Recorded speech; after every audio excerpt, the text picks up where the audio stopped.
Today, we're happy to be here, and we actually are happy to welcome everyone. Thank you for joining this webinar organized by PMI Chapter Ukraine. We're really happy to see you so many professionals with us today.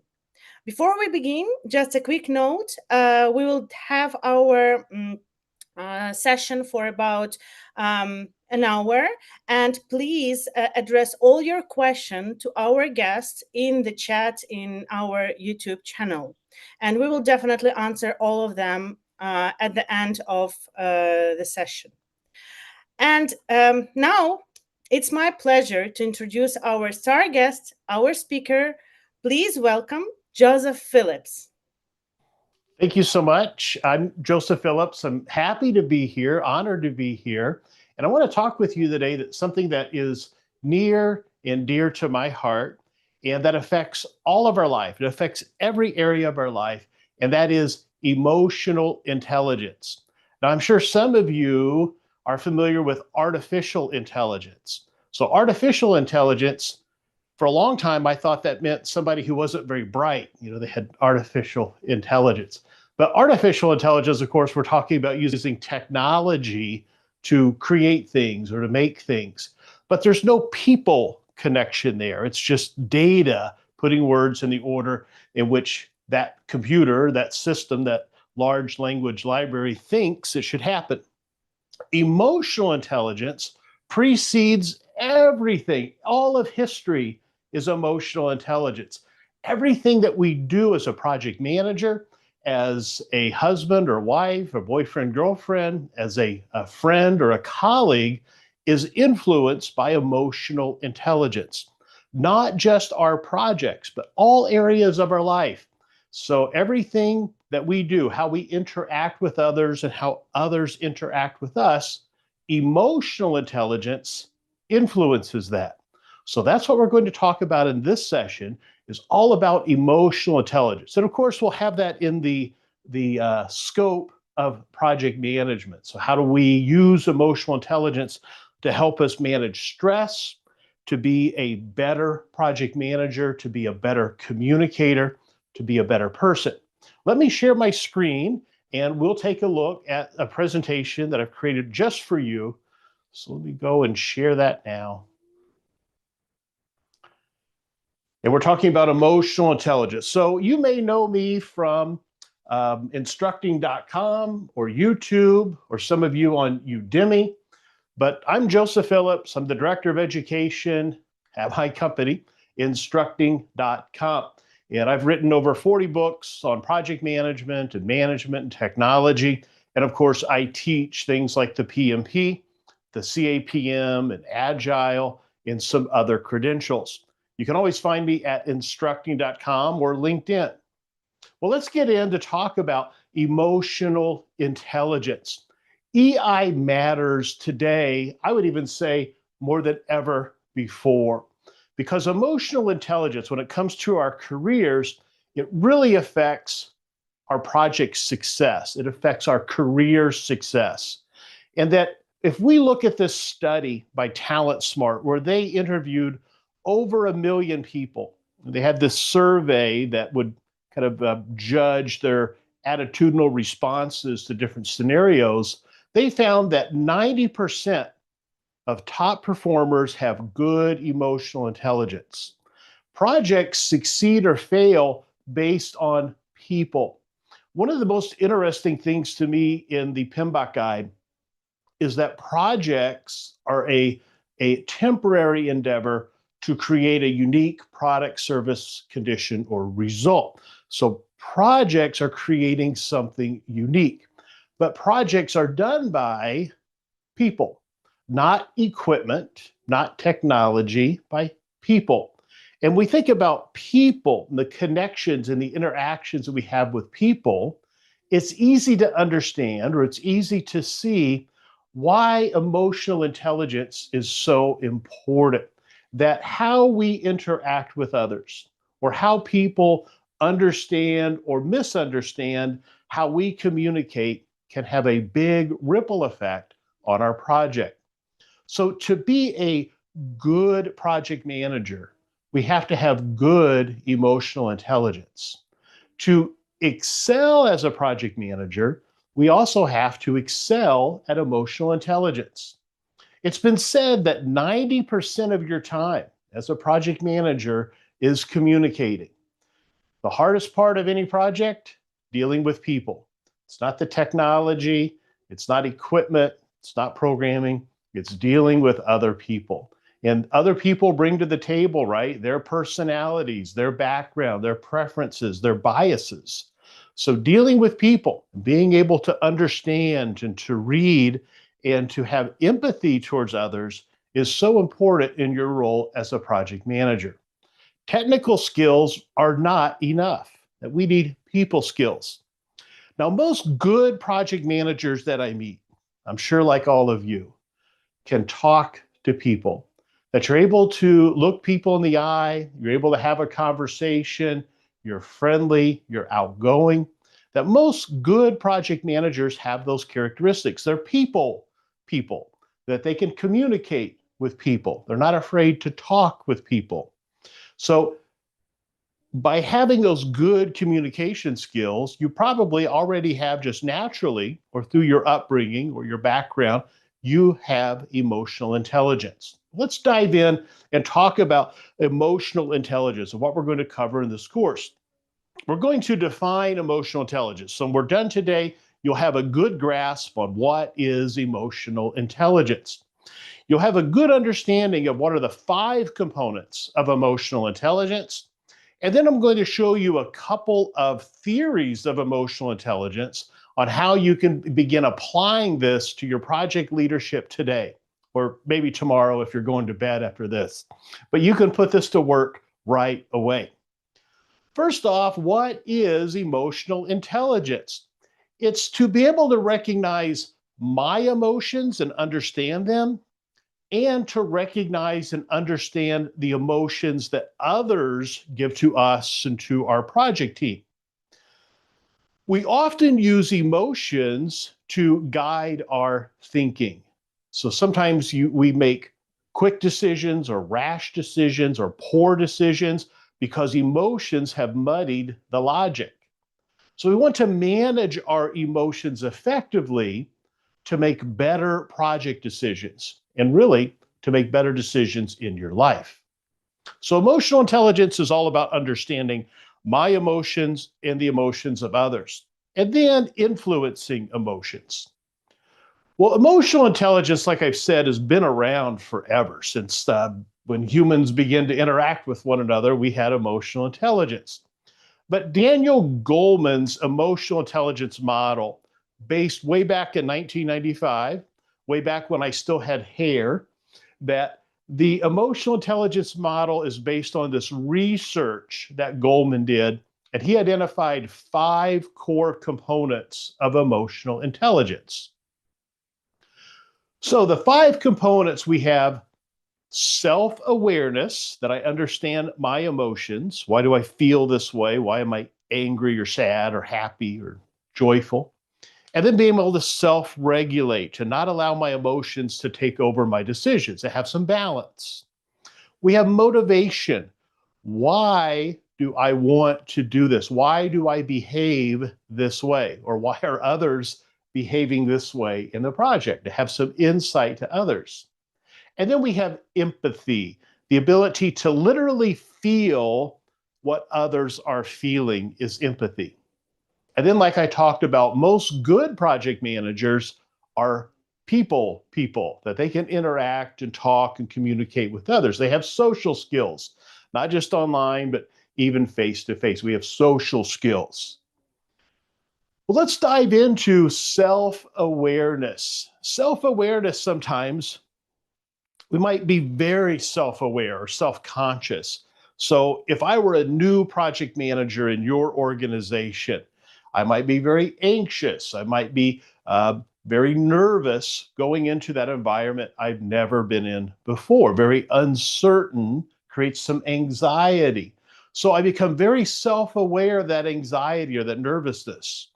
Well, often what happens when we become self aware it actually magnifies, right? We start sweating, we get nervous, we're uncomfortable. So self-awareness, we balance that. We recognize the emotion, and then how do we react? How do we respond to our own internal emotions to influence that emotion and how we behave?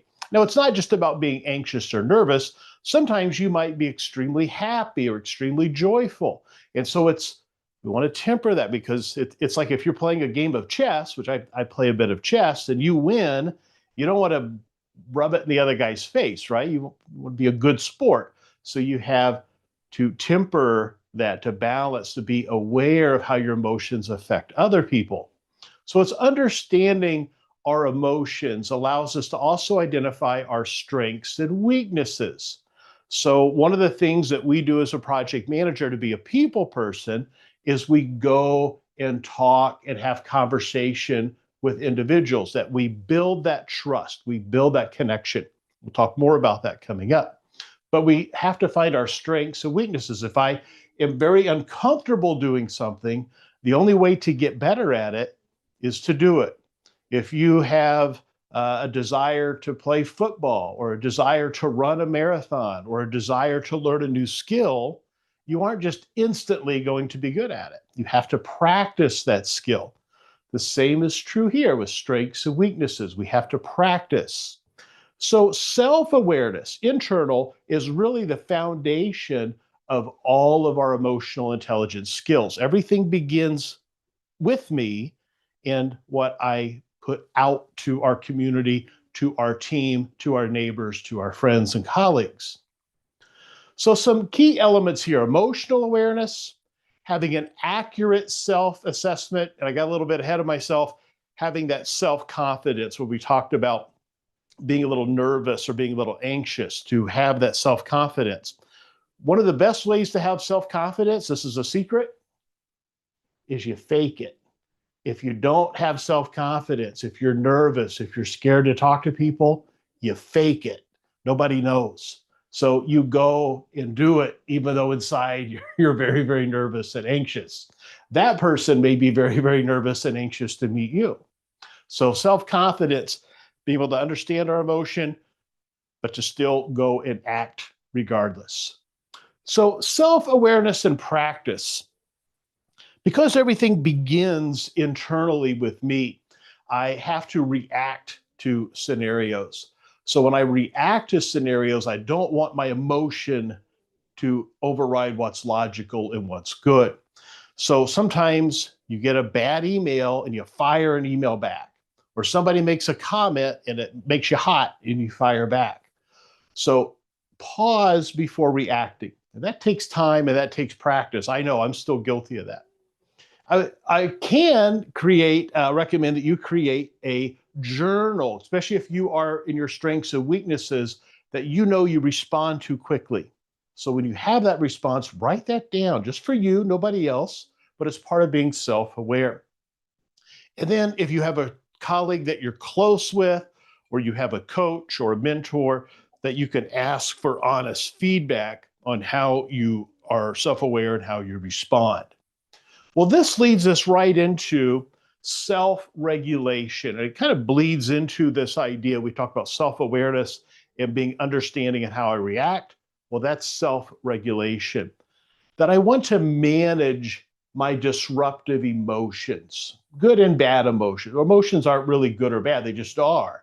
But to manage those disruptive emotions, to think before I act, or to stay calm under pressure, like faking it. Okay. So stay calm under pressure. So, some key elements to self regulation: having self control. We've all heard that concept of self control. It's very hard for me to influence others or control others, but to influence others if I can't control my own emotions, that can have a big ripple effect in our project. By controlling my own emotions and understanding my own emotions, that makes me more trustworthy with others.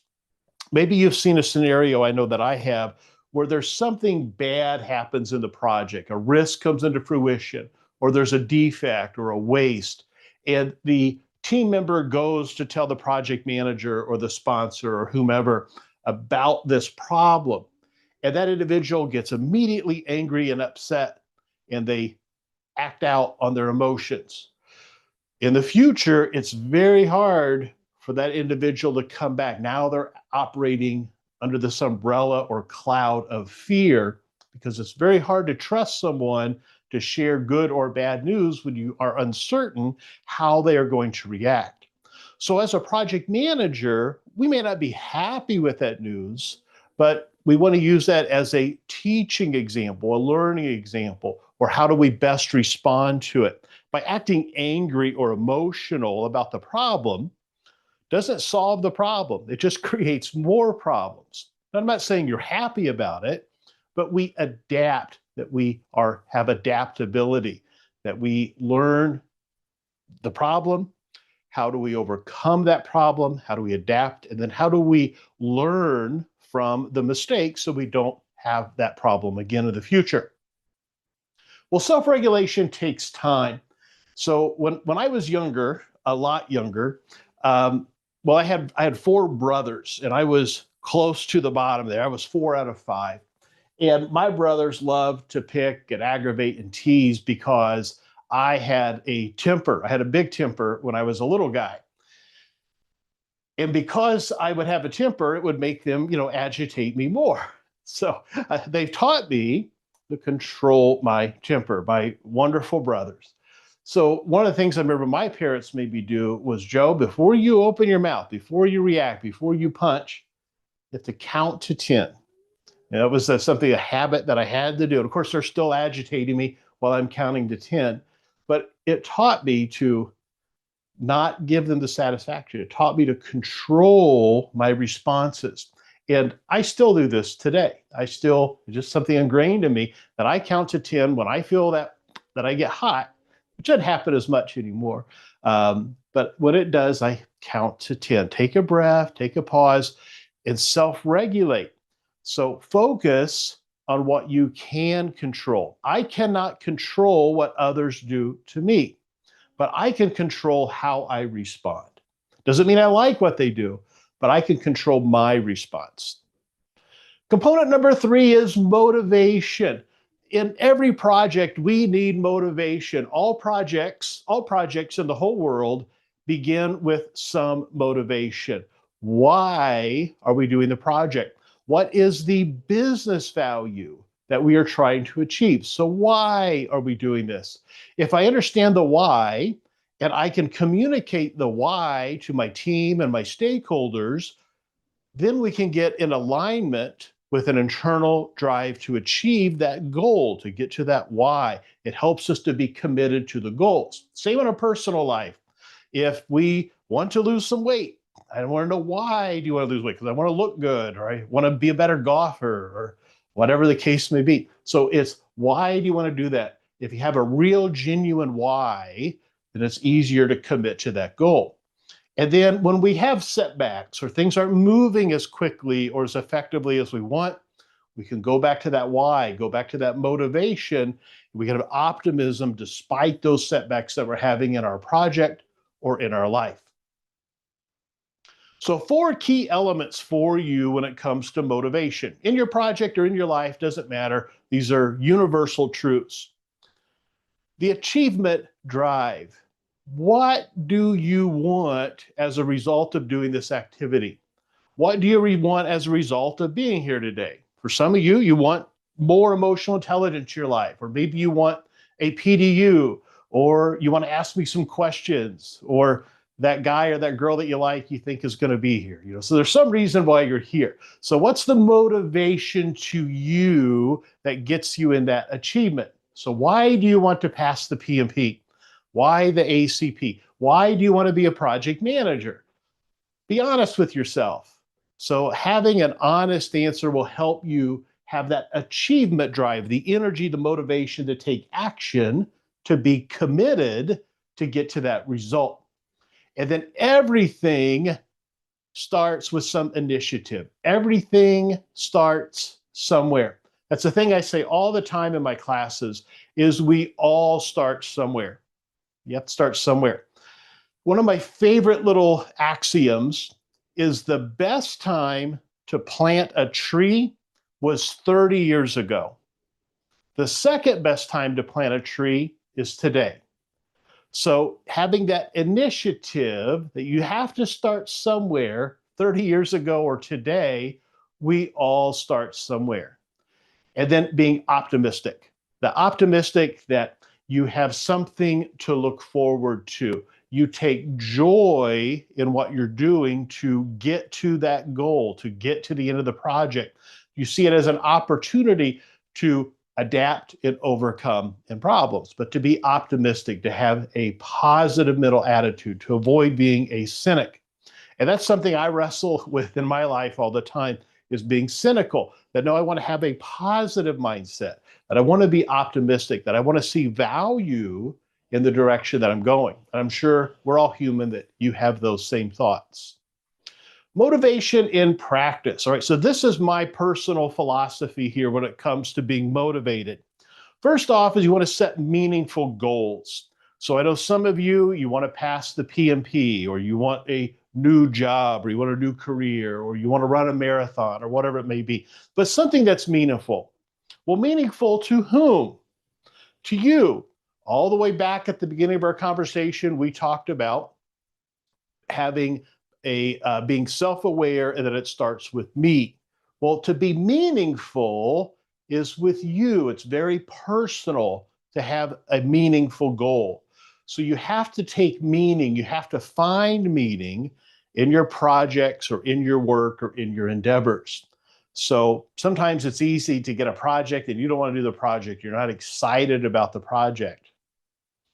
You have to pause, you have to think, where is the value in doing this? How can I set a goal, like make this a perfect project, or to find a new way to do the work, or to learn or grow or mentor others to do this work? You have to find meaning in what you do. Now, the second bullet point here is my number one tip when it comes to goals. And I do this every day, and that is a micro goal. Every day, I create a goal or a series of goals that I can get done that day, like your to-do list. So I have in my office, I have a Kanban board of stuff I'm going to do the day, and then I can move that across to done. Or a micro goal might be something you can do within 5 days. So we're not talking about 6 months from now. We're talking about Monday to Friday and things that you're going to get to the DOD, the definition of done. And then when you get those done, celebrate those small wins. If you don't get a goal done or you don't hit your micro goal, learn from your failures. How can I improve upon this? It's one of the things that in projects we do a lot, and that is lessons learned. Okay, we're going to have a lessons learned meeting, and everybody's not thrilled about having a lessons learned meeting, but we have a lessons learned, and it's, oh, I got to go and do this. And we write down what we learned or didn't learn, and it goes in a folder, and we stick it in a desk, or we stick it on SharePoint or wherever, and that's the end. Learn from failures now, especially with smaller goals, so I can improve upon my next goal, or I can improve upon tomorrow or next week, or whatever the case may be. We don't wait till the whole project's done to learn.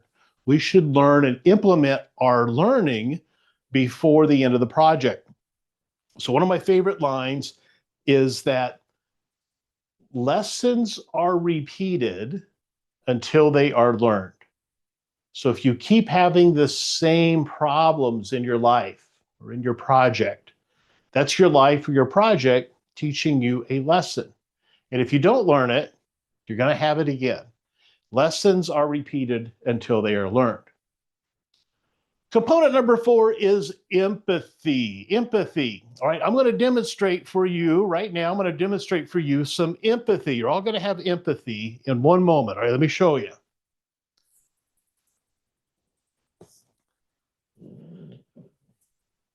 Okay, do you have some empathy?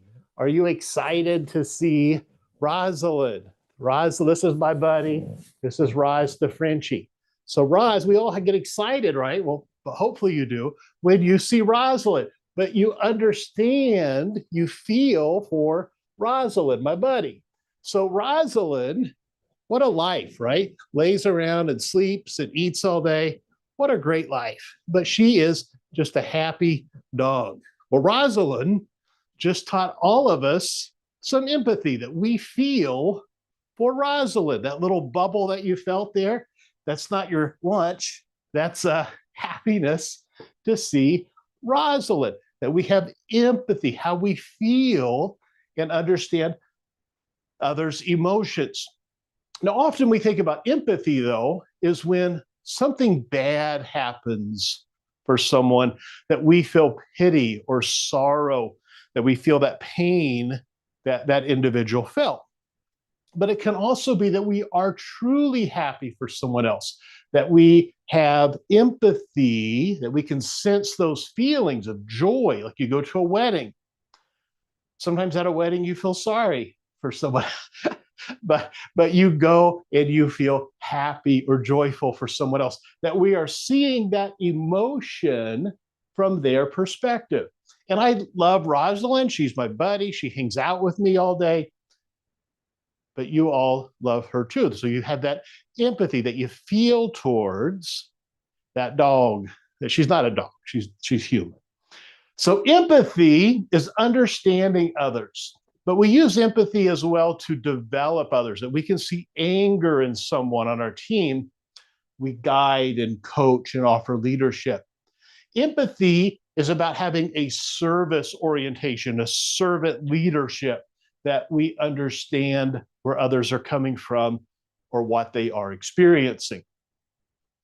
To have empathy, we have to listen more than we speak. That God gave us one mouth, two ears.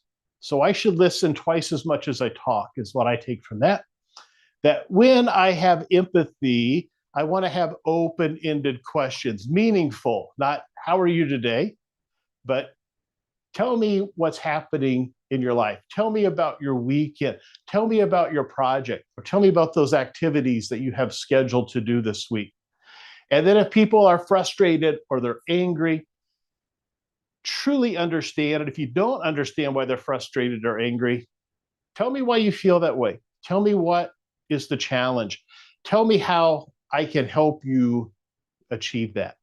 So you ask open-ended questions. I like people to tell me. I like to hear stories, because when I say, tell me about your day, what are you going to do? Well, I got up and I had breakfast and I did this and this and this. That you're telling me your story, not how was your day? It was good. It was bad. It sucked. Whatever. But if I say, tell me about your day or tell me about your project, it's my favorite thing to ask people, is because it elicits them to tell me, and I can listen and let them talk. And sometimes that's all people want, right? Is to be heard. So validating others' feelings. Now let's move into the fifth component, and that is social skills. Social skills is the ability to interact and to have a relationship with others, that I build networks and rapport, and that I'm trustworthy. I can trust others, they trust me, and that I can inspire and influence others. That idea of how I behave, people look to me as the PM as a role model how to behave. Years and years ago, I had a boss that would just be angry all the time. If you had a mistake, everybody knew about it. He would throw things, he would dump things on the floor, and then he would calm down and be a nice guy until his next outburst. We don't want that. Everyone was afraid and walk on eggshells, right? Very timid around this guy, because you didn't know how he was going to respond. He certainly didn't inspire or influence, certainly didn't lead, but it was a great lesson of what not to do, what I did not want in my life. Some other key elements here with social skills is I have to be able to influence others. So often when we go into negotiation, when we go into trying to lead people to a decision, we're working to influence them. That it's almost like we're selling them on an idea or selling them on a decision. Sometimes we have people that they don't want to make a decision, that they have a fear of making the wrong decision. So we have to make that decision for them. If I don't hear from you by such and such a date, this is what we're going to do. So you can ignore it and we're going to behave this way. Or if you don't like that, then you better respond. But we influence by proxy, influence by example, or we lead people to a decision. Communication, of course, is so important. The idea of communication is 90% of project management. If you just think about your team, let's say you have 10 people on your team, and all 10 of you were to stand around in a circle. It had a piece of yarn. I've got a yellow ball of yarn here. I'm in that circle too. And I hold it and I give it to that person over there and to here, and here, and here, and here, and here. So I make this big spoke of yarn. Those are all of my connections. And then the person next to me, this guy's got a red ball of yarn. He does the same thing. He gives a piece of yarn to all of those people. And then the guy over there has an orange piece, and so on. That we would have this big mesh of yarn, a mesh and probably a mess of yarn as well. But every spoke of that yarn from me to each other in this circle and all of my other folks that are connected to each other in the circle, that represents a communication channel. A communication channel is an opportunity for communication to be successful or communication to fail. So you may have seen the little formula where you take the number of people, we had 10 of that example, it's n times n minus 1 divided by 2. So it would be 10, n represents the number of people. So 10 times 9 is 90, divided by 2 is 45. That there are 45 communication channels in this among 10 people. So how many projects only have 10 people? You might have 50 or 60 or 100 or who knows, that it gets very messy very quick. Rumors and gossip and misunderstanding can create a big mess. So communication is so important in a project, and that people understand what we are trying to communicate. And that's part of our social skills. Of course, we have conflict management, that when we have conflicts among people, that we want to work together, we want to collaborate to find a solution. Sometimes we say, oh, let's compromise. Compromise works, but compromise really means both parties have to give up something. So compromise is really a lose-lose. Collaborate, we're after a win-win, where it's good for both parties or all the parties in the conflict. And that's the idea here of collaboration, that we want to work together, we want to collaborate for a decision. Some other social skills here, we want to build trust through consistency. So we think about how I behave today as a project manager should be how I behave tomorrow, in next week, or how I treat this individual should be the same fair way I treat the next individual. That I want to be very consistent in how I behave and how I treat others. I want to communicate with clarity. So part of that spoke of yarn that we talked about, that I want to communicate with clarity. I want to be very clear in what I say. I want to be very clear in my intent, that I don't want to leave things open for interpretation. And then we recognize team contributions. So important to give praise to other people. So important that I'm not the reason why the project's successful. My team is why we're successful. Excuse me. So I want to recognize people's contributions. Now, what about when I have remote teams? I have remote project managers. I almost have to over communicate when people are not in the same physical location. You have some empathy for me there? I think I got one of Raj's hairs in my throat. So, pardon me. So, when I have a remote team, I almost have to over communicate.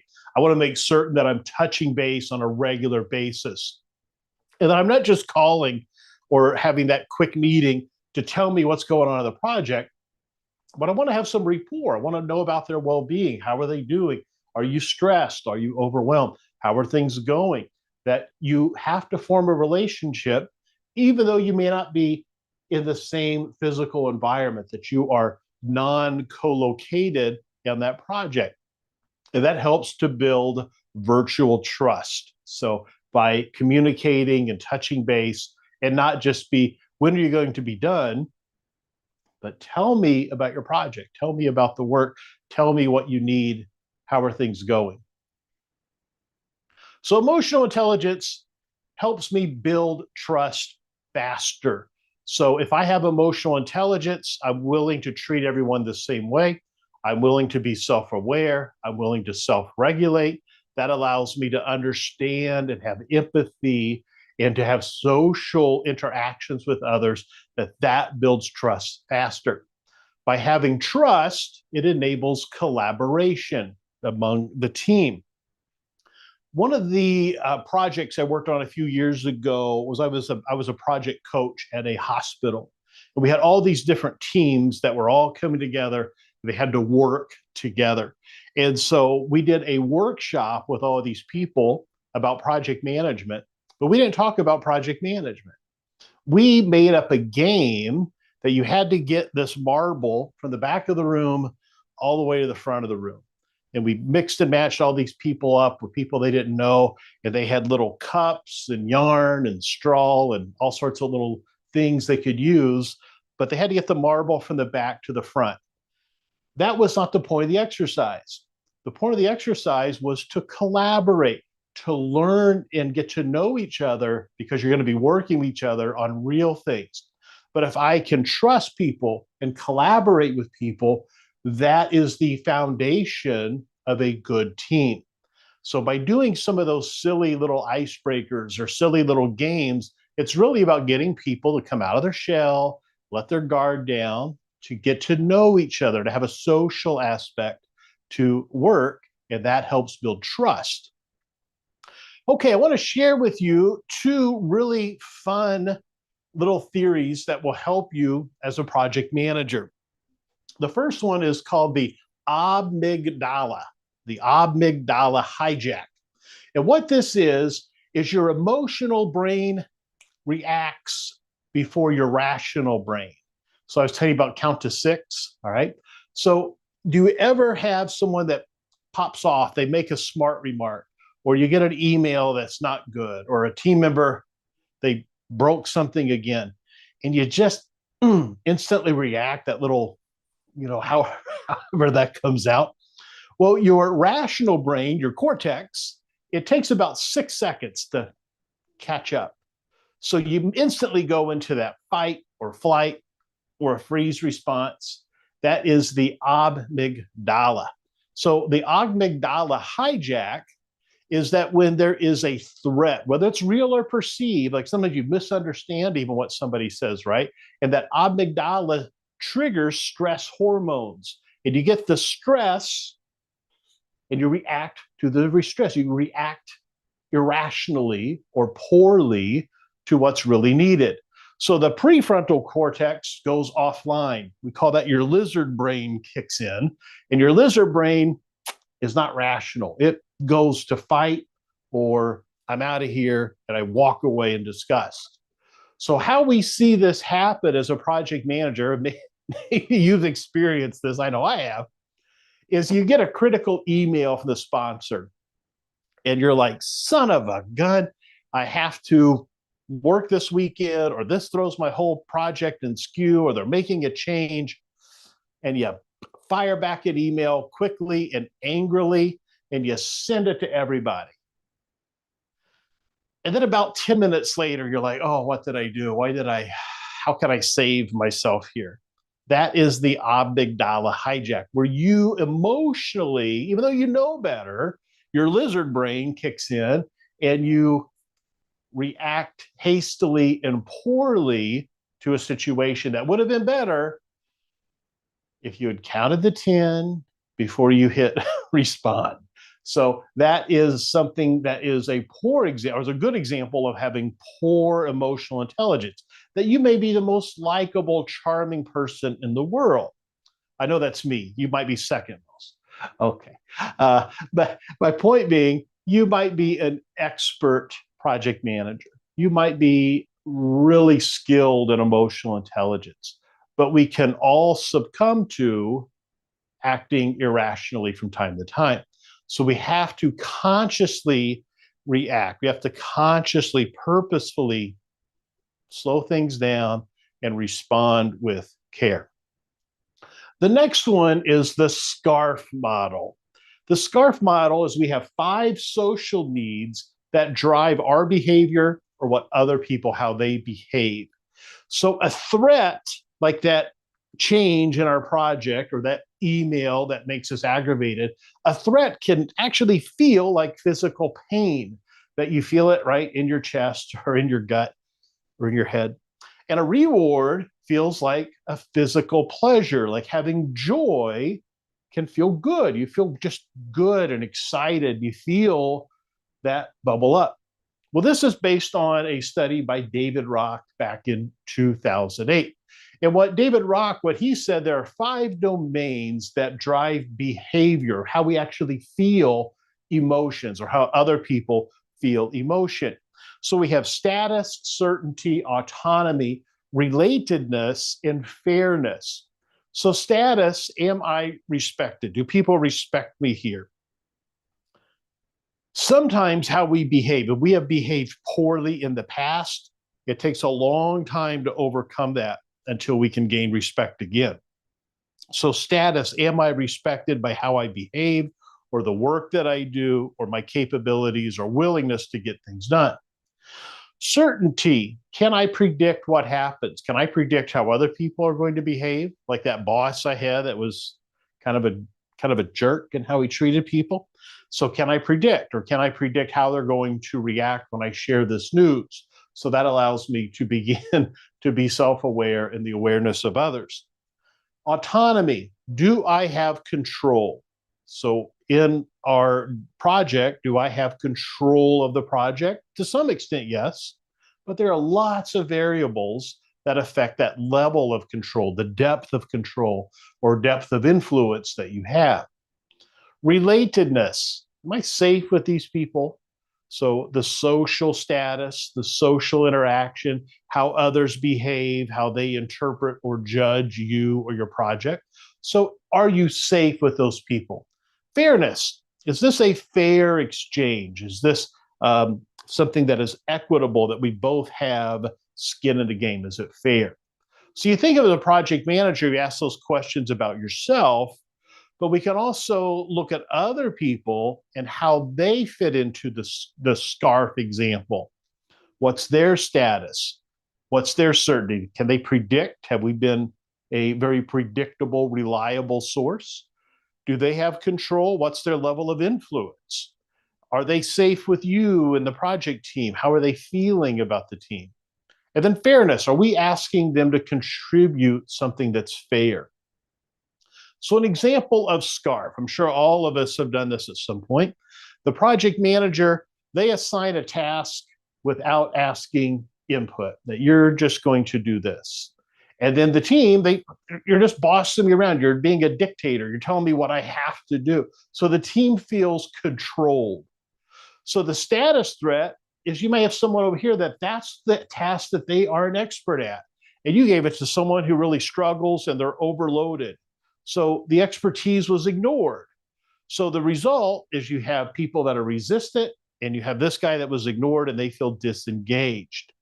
So in the SCARF example, we want to think about and work with the team to, these are the activities that we have to do. This is something that I do in my projects, is we put, maybe all of our tasks up, especially in an agile project. This is our backlog of activities, and the team decides who will do what. Now, the scrum master or the coach, while the team can decide, the coach can certainly guide them or help influence them or make certain that someone's not taking all the fun stuff, that we have to have balance, has to be equitable among the team. So as a project manager, some things that we can do, really just even as any individual, things that we can do is a self-assessment, that I encourage you to go back through this presentation and look at those different domains, those different attributes of emotional intelligence, and then say, what are my strengths, weaknesses, my opportunities, or threats? So, what area needs development? What triggers your emotions? That's self awareness. And then, how can I be self regulated to have self control? So, to develop your emotional intelligence, one thing that you can do is, if probably all of us know one area that we need more work in. So, pick one component of your life or of your project to focus on for 30 days. So, just say, this month, I'm going to be very aware when I get angry, or I'm going to be very aware when I don't communicate effectively, or I'm not treating people fairly, or whatever the case may be. And then practice that, be aware of that for 30 days. And I would encourage you to have a journal just for you, you don't have to share it, just a journal that you're going to write down your emotions, your response, the outcome over those 30 days. And then at the end of those 30 days, I guarantee you, you're going to be better at that area of your life. That's all it's going to take, 30 days. You're going to be very aware of it in a matter of days. And then if you have trusted sources like a mentor or a colleague or someone else on your team that you can trust to work with, can you get feedback from those individuals? All right, I know we moved quickly. A lot of things we talked about there. You got to meet my dog, so you had some empathy, but we talked about emotional intelligence. And before we get into the questions, I just want to tell you that I'm so honored that you all had me in to speak to your group. I'm in Sarasota, Florida, and you all are a world away. I mean, technology just amazes me every day. And I never thought I would have this opportunity or this chance. So I want to thank you for inviting me and for attending this presentation and giving me a little tiny sliver of your life that I hope has some big ripple effects in success in your career, in your projects. So at this time, I will open the floor and we're going to field some questions, and I'll stay as long as we need to answer everyone's questions. So whoever is taking that portion on, I'll turn that back over now. Oh, thank you, Joe. Thank you so much for this inspiring session. Everything you shared really resonates personally with me and touched my heart, and I'm sure our uh, viewers as well. They are amazed by this presentation. And again, on behalf of PMI Chapter Ukraine, we truly appreciate you sharing your experience and energy with our community. We're so happy to have you here, and we are so glad that we have this opportunity for you to share your experience with us. So, guys, don't be shy to ask questions. We have a bunch of them now. I'm going to read the question one by one. Joseph, feel free to answer them. So, from your perspective, why is emotional intelligence, despite its widespread popularity and recognized benefits, still not clearly defined as a scientific term? So if I understand the question right, why is it not in PMBOK 6? Is that what Yeah, the question? Yeah. Okay. yeah, I Um, think so. that is a good question. We do have mentions of emotional intelligence in things like Chapter 9 on resource management and 10 on communication. I think that the idea of emotional intelligence, that it is a universal concept, regardless, it's not unique to just projects.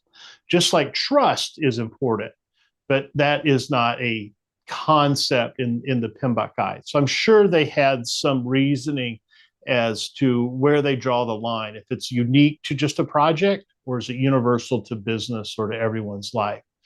I think that um, I think that all people need emotional intelligence. All people have emotional intelligence. They just may not even know. If we think about the idea that you know what you know, and then you don't know that you know, like it's that tacit knowledge, like you know how to restart a server, or you know how to make coffee or in the morning or whatever, that you've just been doing it for so long. So you don't know, is idea of emotional intelligence. Like I think most people, even children, right, they know that how they behave can hurt other people, that can hurt their friends, how they behave, right? That it's just part of being a human, that is the relationship and our behavior affects other people's behavior. But just because we're aware, that doesn't mean that everyone necessarily knows the that it's even called emotional intelligence. So I think that it's just part of being a good person that you have emotional intelligence, but it doesn't mean that all of us have the same depth of emotional intelligence. Obviously not. I mean, there as we get older and more experienced, that over time you get more and more emotional intelligence, and being just by being self-aware, like we talked about in this session, that you'll become more. The more you're aware, the more you're aware of your emotional intelligence and how you treat others or how others perceive you. So I hope that answered your question. It's a good question. Okay. Let's move on. We have another question. So, from your experience, are there any situations where it's beneficial to be angry with something while project delivery? I'm sorry, say that one more time. Yeah, sure, sure. So, from your experience, are there any situations when it is beneficial to be angry with something while project delivery? That's a great question. All right, so I'll go to the Bible for a moment. Do you think you're going to have a Bible talk today? But you remember in the Bible Sunday school class that Jesus went in, they had money changers or selling stuff right in the temple, and he got mad and flipped over their table and drove people out. So yes, sometimes it is appropriate to be angry. Do I want to do that very often? No. And I think it would have to be a very unique circumstance. I can tell you in my own life, when I was consulting, there was an individual that was treating a lady on my team very poorly, and I did not like it. And I had a talk and said, "Hey, knock it off. You treat everybody the same." This kind of borderline harassment. And I walked into our area one day, and he was harassing this lady, and I reacted. I told him what I thought about it and jerked him out of the room, and I was angry and I acted angrily. So I think there are times where anger is justified, but it's not my first go-to response, and I hope it's not yours either.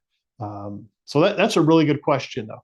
We want to be professional, but being professional is not um, it's not dependent upon the behavior of others. That I can choose to be professional regardless of what others how they're behaving.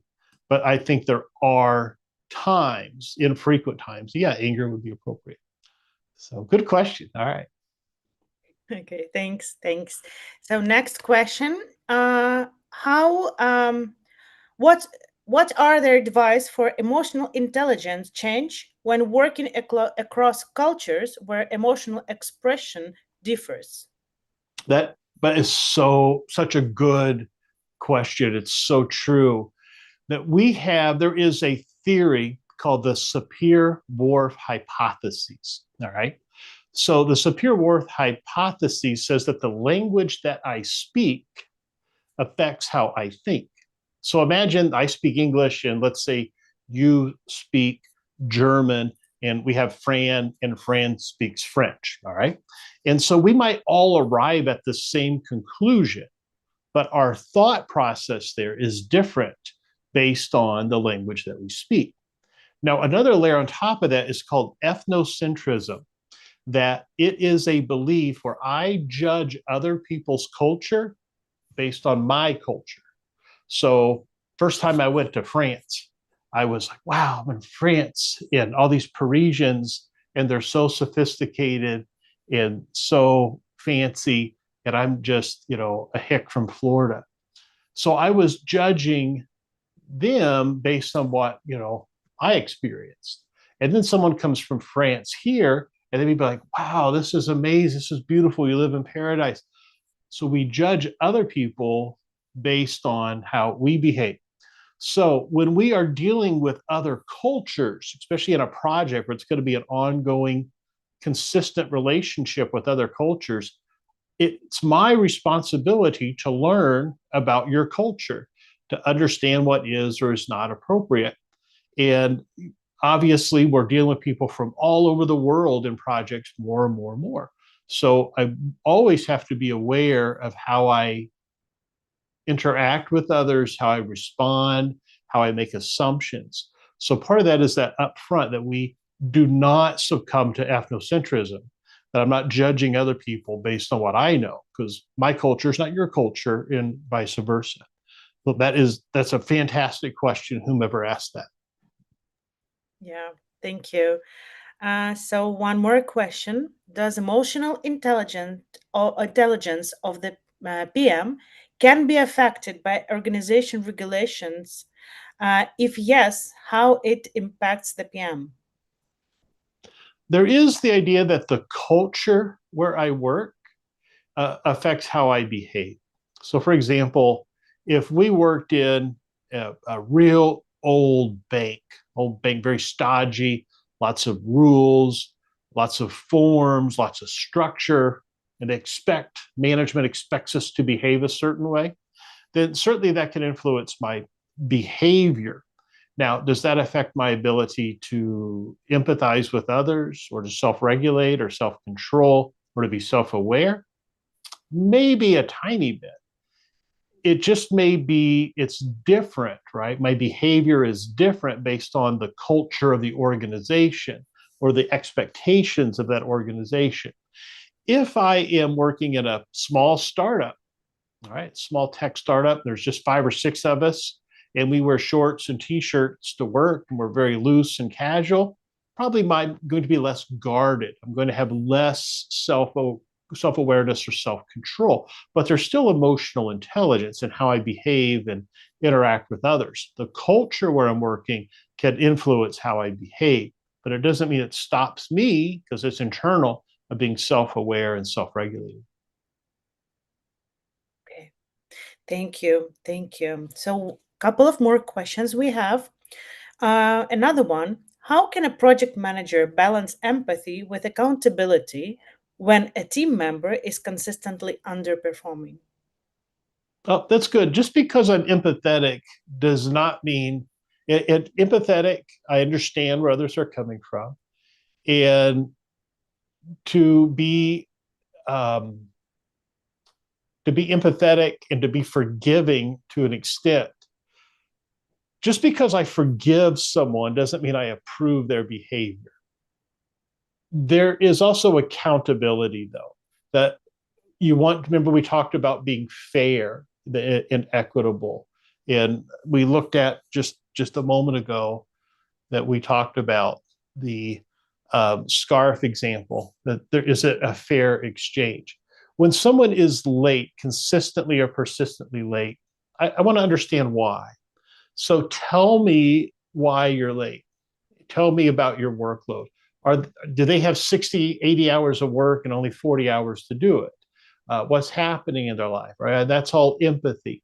However, if it is a fair exchange, like, well, I just couldn't find the motivation to do this task again, or I know I'm another 20 minutes late to this meeting again, that's not fair to other people on the team.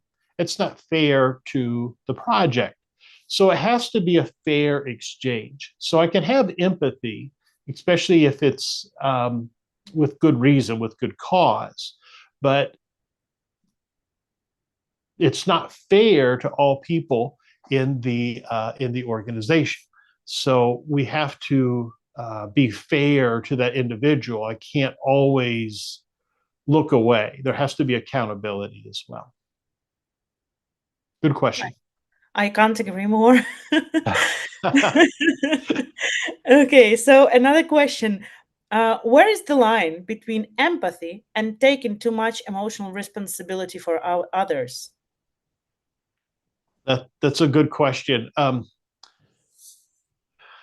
So I paused for a second because I don't want to open a can of worms. I believe, and I don't mean this to sound like a jerk, but I believe that men struggle more with empathy than women do. That women are more emotionally attuned, in my experience, my understanding, than a lot of men are. And that's not good or bad. That's just what I believe things are. So as a man, sometimes I don't always have the depth of empathy like my mom or aunt or the female boss Linda that I worked with would have. So that's an area that I've had to work on to be more empathetic, to be more understanding. So you don't want to be taken advantage of, and I don't want to go above and beyond just because I'm a man and I may not be as empathetic as others. But I want to have empathy. I want to seek to understand and to feel, from others' perspective. So some of us, my point being men and women, some of us are just more naturally attuned based on our background, based on our experience and our upbringing than others. And that's where we get into the idea of SWOT, about understanding our own strengths, weaknesses, opportunities, and threats. That yes, we want to be fair, but at the same time, we want to be empathetic, that I want to um, understand why these things happen before I react poorly. So I hope that is your question. That's a really tricky question, but very good. Actually, it was my question. Oh, that was your question. uh, okay, well then I get you there with the uh, that I think women are more emotionally attuned. I just find that to be true in the projects in my time over the last 30 years. And that's something that I've learned and worked on in my life, is to be more empathetic and to be more understanding of the joy or the sorrow or the pain that others feel. True, true. Okay, a couple of more. So, how to work with people that are ego driven and how to react to it. Say that one more time. How to work with people who are ego driven and how to react to it. That are anger driven. Ego, ego, Oh, ego driven. sorry, Well, ego. yeah, My okay, that's a pronunciation, good my that's bad. no, that's a good question. All right, so the ego, you talk about somebody that has a really big sense of themselves and they're egotistical. They are have a big personality, and no one can be as good as they are. And they're just some of our least favorite people to be around. So when we have to one consider, okay, what is their role, what is their status in the organization. So if that's my boss or someone high up in the organization, then I may just have to live with it. I have to self-control, self-regulate, be self-aware. If it's a team member, all right, sometimes you may run across people, the term comes from being a prima donna, where they think they are it, and they might be or they may not be. We still treat those people fair. We still try to relate to those people. In my experience, sometimes people act with a lot of bravado. They act egotistical because it's actually the opposite. Like I mentioned earlier, like you fake it without self confidence. So they're overcompensating because maybe they are nervous or scared or actually timid. So I have to, in that situation, really seek to understand why they're behaving the way that they are. And is it justified? Is it, are they really, an amazing programmer or whatever? And then if it gets obnoxious, then you just have to have a careful conversation. Just for time's sake, I won't get into it. There's a great just search the web for having difficult conversations, and it's there's a book about having difficult conversations. There are probably several books about, as a PM to your team, you want to treat people with respect and to be fair and to relate to those individuals. But sometimes you have to have difficult conversations. Like you just have to bring that attitude down just a little bit. So it's going to vary in the situation and vary by the individual. If it's someone with a great deal of authority, like someone in the C-suite, the COO or the CEO or whatnot, then yeah, that's a little tougher situation. If it's someone on your team and they're disruptive, well, you are responsible for the project's success. And if they're disruptive, that's time for a conversation. Maybe not a fun conversation. Okay, thank you. And I believe the last question for tonight.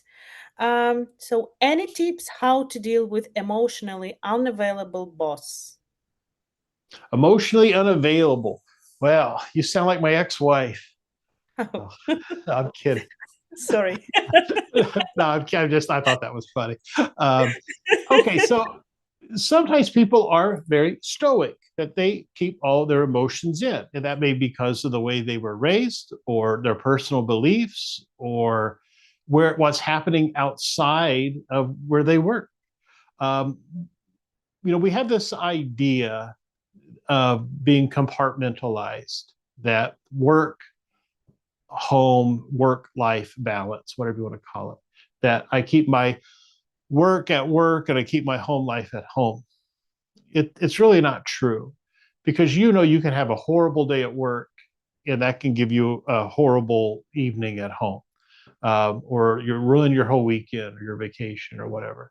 That all areas of our life are integrated. That what happens in one area affects others. It is many ripples that happen in our life through relationships. So when someone is emotionally available in the workplace, I have empathy towards the idea of the unknown. That I don't know why that person's emotionally unavailable. I don't know why they are not excited or joyful. There may be, their partner may be very sick, or a family member may be sick, or something's happening that is distracting them from the workplace. That what's important to you isn't necessarily important to others. So I just encourage you to, if it's not disruptive, if it's not affecting the project's success, then I think we have to respect that. If it's not disruptive, that there's something going on that is not here, that other areas of their life is affecting here. And that's often what I attribute a lot of behavior to. I mean, all of us have things happening in our life that we're not open with for the whole world, but they manifest in other areas of our life. So um, I think that's part of empathy. Is if it's not disruptive, I'm not saying it's good or bad, but if it's not disruptive, then I would be empathetic to the unknown, why that individual is behaving that way. I hope that answers your question. Yeah, thank you. Thank you so much. I believe that were all questions for tonight. Um, Let me tell you huge thank you for being with us tonight, for sharing, for touching such a sensitive topic, and basically things that are not visible, they are always the most vulnerable for all people. And Yeah. I believe it is very important to raise these kind of topics. And I thank you so much for being our guest, for sharing, and thank you guys. Thank all of you who joined. Share this video, put likes, share it in LinkedIn, share it with your friends, and let's stay tuned. I believe it's first but not least and not last, our meeting and our webinar. Joseph, all our hearts are so thankful for you today. But the honor is mine. I want to thank you all for your time and attention. You could, if you have more questions, you just find me on LinkedIn. Happy to communicate there as well. And I just thank you all for your time. This is part of your life that you shared tonight with me. So thank you for that. We respect that, and keep moving forward. You know. Thank you. Have a good evening, everyone.